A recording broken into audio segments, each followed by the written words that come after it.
来到安南区下西里活动中心，除了有花艺展览，也有一手工的创作品。其实这拢是历来长辈所创作的相当难得。市府为了让这些长辈伫家己熟悉的社区安心安全生活，嘛愿意行出来社交延缓湿地，所以各区陆续成立湿地友善馆。其中安南区伫下西里嘛正式揭牌。这友善馆呢成立了后，应该会当搁更加一步，搁较妥善的来呀，对这个长辈时代，会当做一个搁较妥善的照顾啦吼。希望讲吼，将因的失智的延缓会当甲咧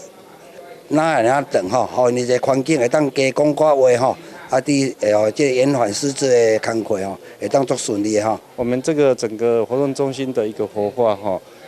充分到利用。让我们社区的老人家可以来里面充分的学习。当然，这个学习过程中也可以让我们的长辈透过学习人际关系的互动将失智的一个状况降到最低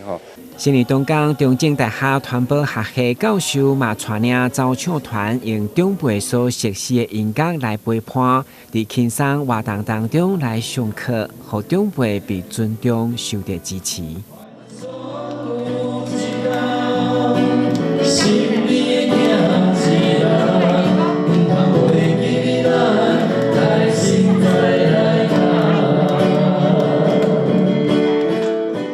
今仔将阮的3位曲奏唱团来，阮唱的拢是因足因熟悉的台语歌，譬如讲，这个若是有一天伊就是你讲，若有一天我若袂记哩，你就爱记哩甲我提醒。老大人伫遮个会唱，不如莫熟悉等等。咱唱歌，阮就咱家己讲一寡观念，譬如讲社区内底若有一寡有失智的人，咱应该安怎来甲伊帮忙。依照政府预估，因为高龄社会失智人口将超过30万人，其中65岁以上就占9成6，真需要病院甲社区照顾资源协力来到3工。台南新闻管制采访报道。